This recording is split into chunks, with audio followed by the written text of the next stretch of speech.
Welcome to Around San Diego. So glad to have you with me. I'm CBS 8's Jenny Day.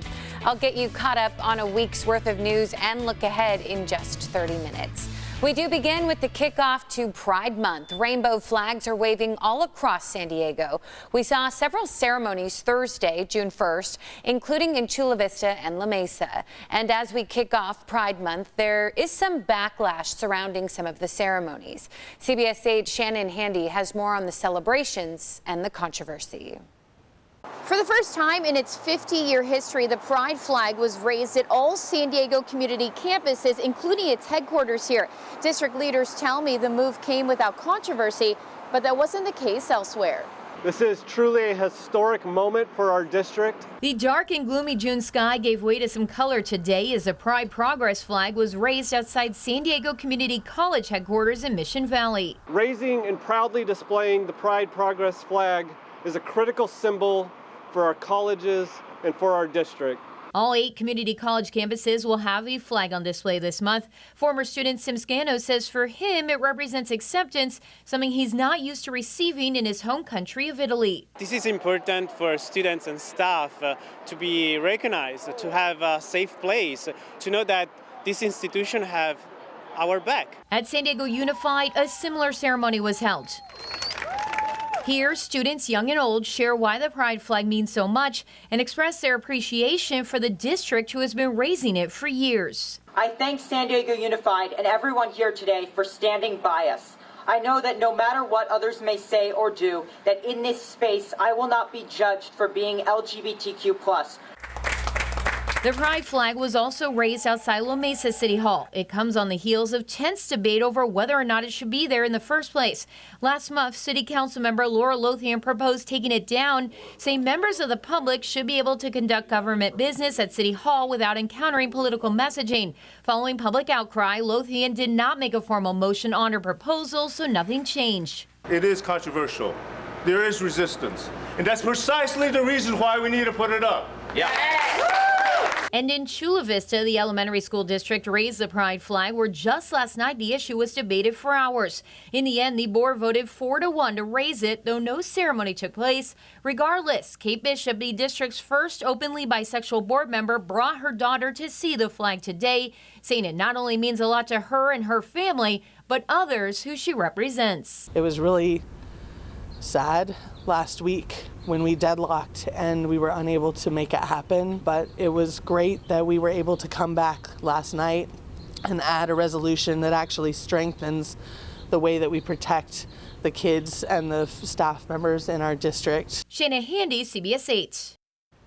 Yeah, and this month and for us, even into July, there will be a lot of festivities for people to enjoy.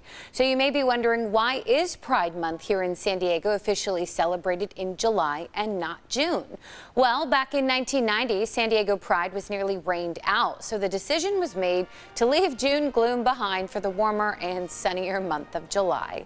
This year's Pride Parade will be held on Saturday, July 15th, and our CBS 8 crew will be there. Well, now to the border for our other top story this week. Migrants continue to wait for answers in Mexico.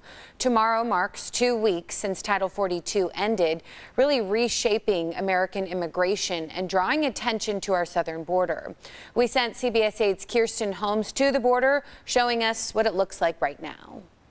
3 days. 3 days? 3 days. In Mexico, 45 days. They tell me maybe you wait, maybe we can go inside. That's what Sultan and Falundun, both from Kyrgyzstan, say as they wait at the U.S.-Mexico border in Tijuana. Nearly 2 weeks after Title 42 expired and Title 8 kicked in, the number of border crossings are lower than originally projected. Pedro Rios is a human rights activist with the American Friends Service Committee. He says Border Patrol is ensuring that people are picked up and not having to being forced to wait in areas that are just inhospitable and could endanger their lives. Approach is 133 people here waiting to attempt asylum apply. Enrique Lucero is Tijuana's Municipal Director of Migrant Assistance. These people is asylum seekers, There's people desperate or don't get an appointment by CBP One app. It's not because don't have space in the shelters. No, it's the problem is because they people want to attempt his asylum seeker.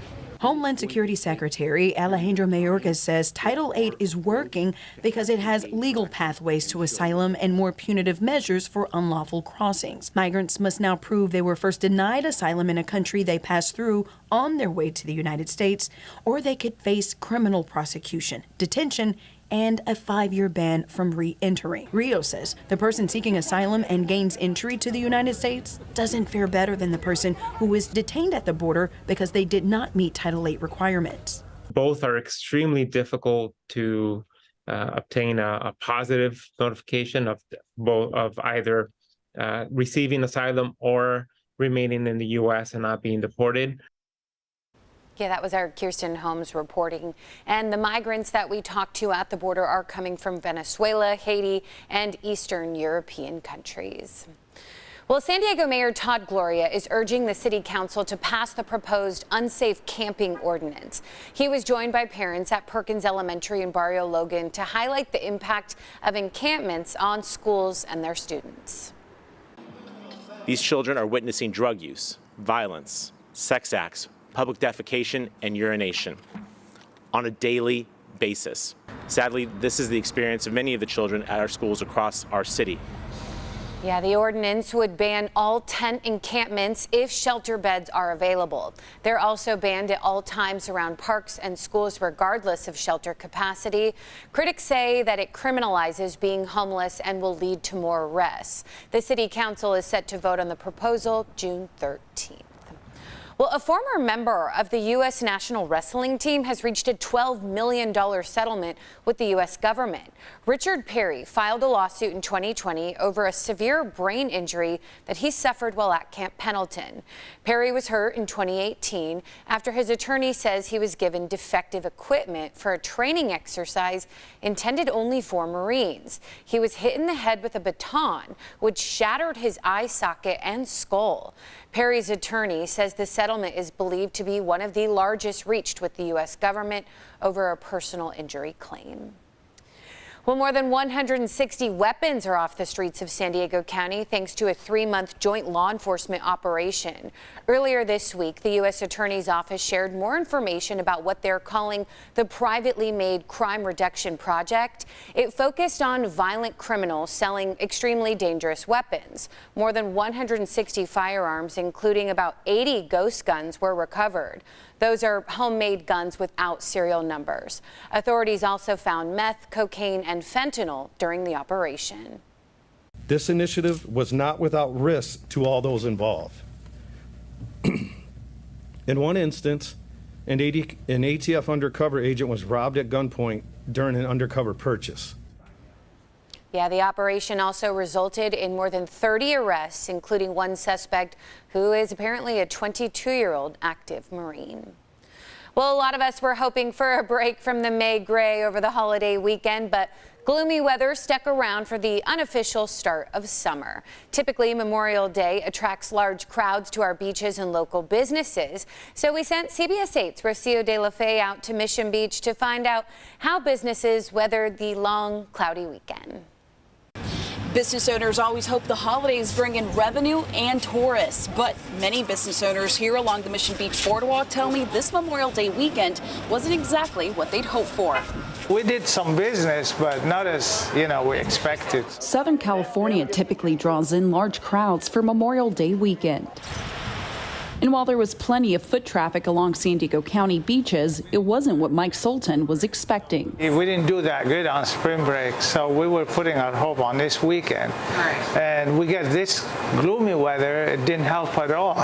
Sultan has owned Kojak's restaurant in Mission Beach for 40 years. He says he usually sees double the number of sales he had this past weekend. He's now left with this mountain of pita bread he'd hoped to use over the holiday. Yeah, we were ready. He tells me that although the overcast skies and cool temperatures may not be unusual this time of year, he believes it has an impact on tourism. We had people sitting here, they go, hey, we came for California weather, and it's warmer back home. Right next door at Hamels, Skylar McManus says business remained steady over the holiday break, selling more hoodies than T-shirts. I will tell you that this is a little colder than normal, but it's not stopping people from coming down. Both business owners are hoping the incoming June gloom doesn't last as long. It's unclear how many people came out to our beaches for the holiday break. I reached out to the city, but they tell me they're still working on gathering the numbers. Lucia de la Fe, CBS 8. I know I always feel bad for those who are visiting because we're typically sunny and 70, but we are expected to have a long, hot summer, so we can do this. All right, meantime, City of San Diego crews are working hard to make progress on the backlog of 6,000 streetlight repairs that are needed across the city. Our Brian White is working for you in the Loma Portal neighborhood, where some streetlights have been out for years. A quaint neighborhood street here on Wisteria Drive. American flags, basketball hoops, dog walkers, and the occasional airplane overhead here in the flight path. But come nightfall, it's very dark out here, and people leave their porch lights on, but that doesn't really help. Deborah Padua has lived on this street for over 50 years, and she says the lights around here haven't worked for quite some time. It's about 2 years, and we've been without street lights, and we don't have any idea why. How many street lights are out on the street? Every one of them. She took this video at night to show just how dark it gets out here. There are people around here. My son is one of them who works one night a week until 2 in the morning. So coming home here, it's very hard to see. If somebody was out in the street, you'd probably hit them because you couldn't see them. And on top of that, without any lighting, people around here don't feel safe at night. Lately, we've had, several Ring cameras around here pick up people casing cars. My son's car was stolen right in front of our house. She's even tried installing extra lights around her home. Okay, so this is the floodlight on the corner here that my son put in, just in case people come by. She and others have filed get-it-done reports for years now, to no avail. I would just like to see at least somebody explain to us why we don't have lights and then get them fixed. So I reached out to the City of San Diego's Transportation Department, which oversees streetlight repairs, and they say maintenance staff was here in October working on the antiquated series circuit system. But as of right now, they're waiting for a nearby construction project to be finished in August before crews come out again to make repairs. It is very frustrating being that we are a cul-de-sac and it's very dark down here. We don't have, extra lights down here at all. And that may change because the city tells me they're going to look at installing temporary solar lights here to help out in the meantime until repairs can be made. In Loma Portal, working for you, Brian White, CBS 8. And here at CBS 8, we really do want to help solve problems affecting you. If there's something that you'd like us to look into, email us at workingforyou@cbs8.com. Well, people living near Park Boulevard by Balboa Park say that they are fed up with the traffic congestion. Some say that the city's plan to improve conditions is only making things worse, for drivers at least. Earlier this year, the city removed about 300 parking spots between President's Way and Morley Field Drive. The city also reduced vehicle traffic from 2 lanes in each direction to 1 lane, but then brought back a 2nd lane for buses only. Now neighbors say the traffic is spilling into residential areas. The biggest issue that we run into is not necessarily the parking on the street, it's that they take over the alleys. Yeah, so we reached out to the city about the complaints, but have not yet heard back. Earlier this year, leaders say the changes were necessary for transit improvement. And the San Diego District Attorney, alongside law enforcement agencies and other organizations, kicked off National Safety Month. It's a month that focuses on alternative ways that kids can stay out of trouble, like participating in sports or other activities to keep them safe from opioid and fentanyl overdoses. The Community Youth Athletic Center in National City has been working for decades to help local kids stay away from trouble through the sport of boxing. Our gym focuses on boxing, but the truth is it's much more than that. That's what attracts a lot of these kids, where violence is kind of what calls them to the streets. Once they're here, they build a family, build a relationship. We're able to integrate them with law enforcement and show the positive sides of policing.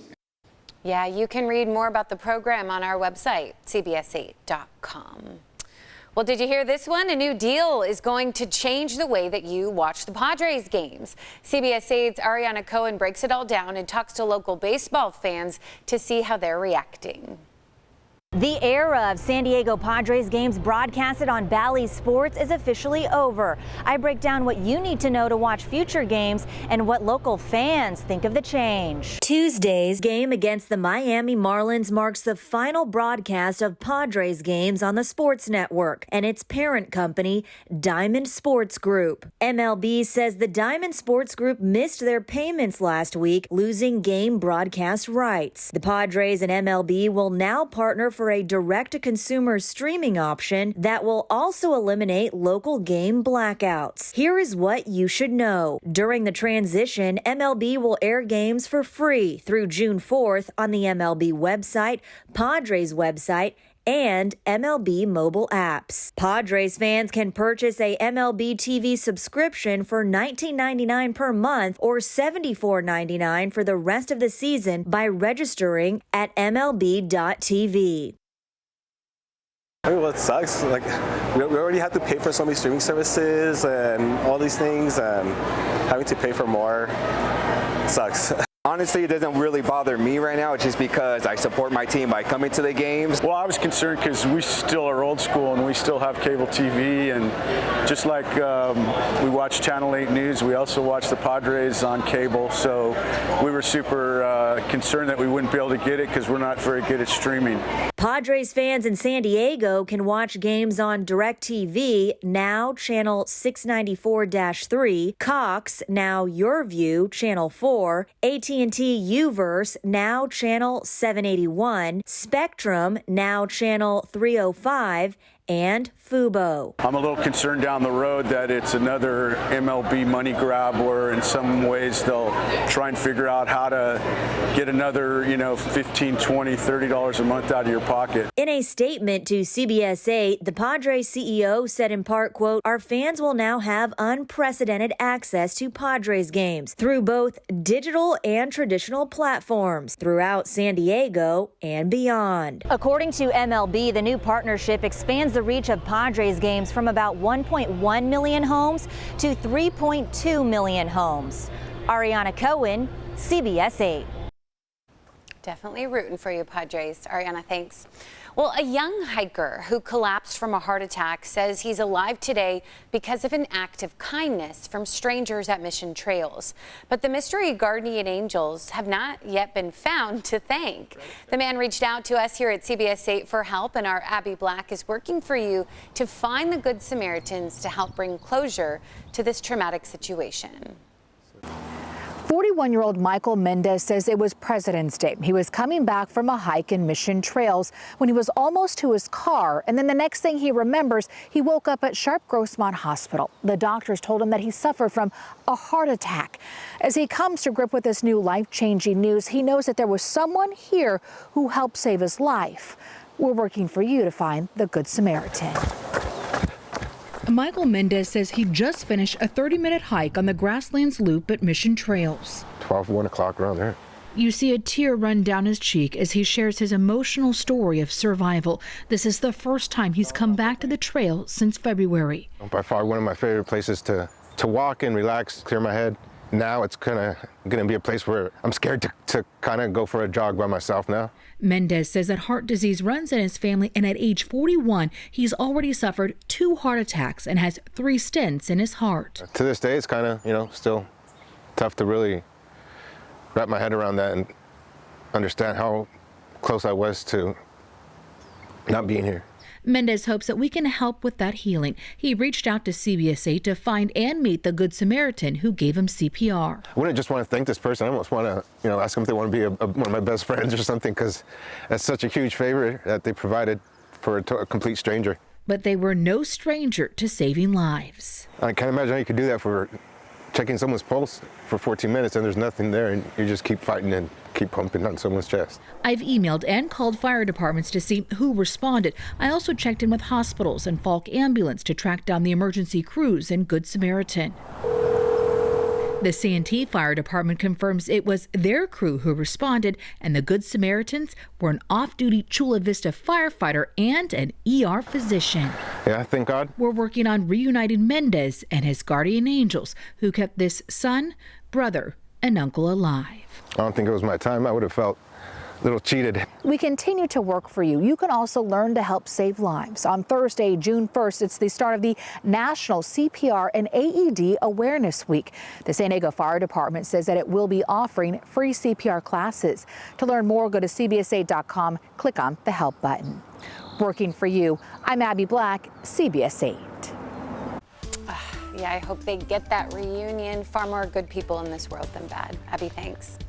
Well, the music of Motown may have started in Detroit, but many of the stars who created that sound now live in Southern California. In this Zevely Zone, Jeff travels to Beverly Hills to meet the First Lady of Motown. A lot of people spend their lives hoping for one miracle, but in this story, there were five. In the late 1950s, the founder of Motown Records, Berry Gordy, bestowed a nickname upon Claudette Robinson that stuck. The First Lady of Motown. The Miracles had 5 members, but only 1 female. They got you front and center. Well, I'm the girl. Smokey Robinson was the Miracles' lead singer. He and Claudette were married for 27 years and had 2 children, Barry and Tamla. Berry Gordy is the godfather to your son. To my son and daughter. My mama told me you better shop around. Their music may remind you of simpler times, but Claudette remembers life on the road being complicated. We were shot at, the bus was shot at. Despite the danger, it was Smokey who refused to play in front of segregated crowds any longer. Because the kids were having fun. They didn't care about what color you were. They just wanted to dance and have fun. This was like, you know, your routine where you're sliding. Music and Motown memories. It's a Miracles ring. Have always gone hand in hand. This picture right here is Stevie Wonder riding a bike. Stevie can do everything that seeing people can do. Stevie is an amazing person. I think you are too. Oh, touches my heart for you to say that. In 2009, the First Lady of Motown received a star on the Hollywood Walk of Fame. What was that day like for you? Well, it was magical. Then in 2012, induction into the Rock and Roll Hall of Fame. Congratulations. Well, thank you so much. And I mean that from my heart. Thank you so much, because I don't take any of these honors for granted, because it didn't have to be us. It could have been any number of people. Okay. But I'm more than delighted that it was us.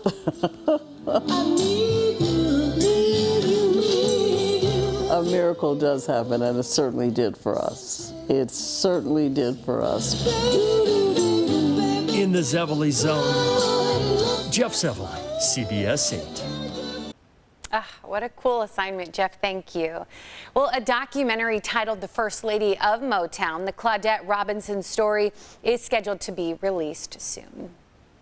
Well, Memorial Day, of course, was a time for Americans to honor the veterans who fought and died for our country. As we take you back in the Zevely Zone, Jeff went to the San Diego Bay for a touching tribute for our CBS 8's Marcella Lee's father. Every Memorial Day, San Diego Bay Adventures picks one special veteran to honor. And this year, that veteran is... my dad. 1, 2, 3, USA! At age 18, Clement Lee witnessed the attack on Pearl Harbor.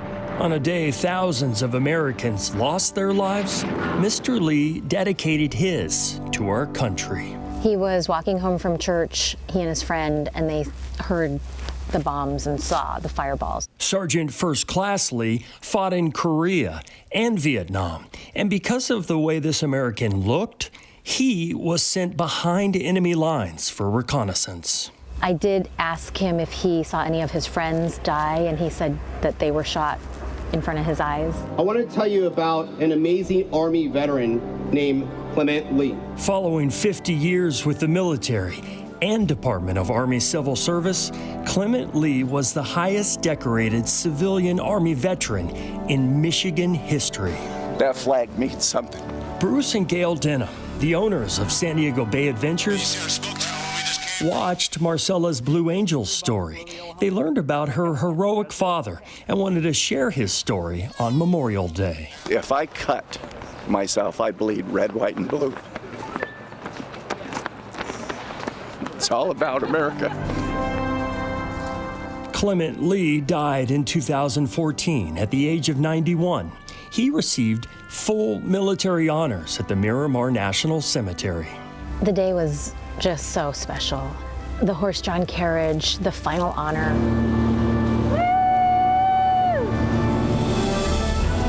Jet skis, water cannons, all humble gestures. Whose broad stripes and bright stars made for our country's finest. the perilous. Clement Lee was a husband, grandfather, and soldier, but to Marcella, he was a great dad. I woke up this morning and I saw the rain and the gray skies, and I thought, I'm kind of happy that it's somber, because it's the mood that Americans should have for all the people that have died fighting for this country. We want to thank every veteran today and Marcella for sharing her tears of grief and gratitude for an American hero. I think this is just incredible to see all the people out here honoring those who've given their lives for our country. I definitely feel my dad's spirit looking down from above, and I know he's super proud. In the Zevely Zone, Jeff Zevely, CBS 8. Oh, goosebumps. Truly, Marcella, thank you for opening up and sharing. Thank you to your dad for serving. Just really powerful stuff. Jeff, thank you to you too. Well, before we go, there is a new aircraft aboard the USS Midway. The C-2 was donated to the museum last year. The museum's aircraft restoration team spent 9 months and committed more than 500 hours to ready the plane for display on the ship's flight deck. The modifications were made so that museum guests can actually walk inside the plane now. The C-2 was first introduced into the U.S. Navy back in 1965. It was used to fly passengers, cargo, and mail to and from aircraft carriers at sea. Keep an eye out for it if you visit the Midway. As always, thank you so much for your time. Thank you for staying informed. Be sure to join me each week as I take you around San Diego. For CBS 8, I'm Jenny Day. Take such good care.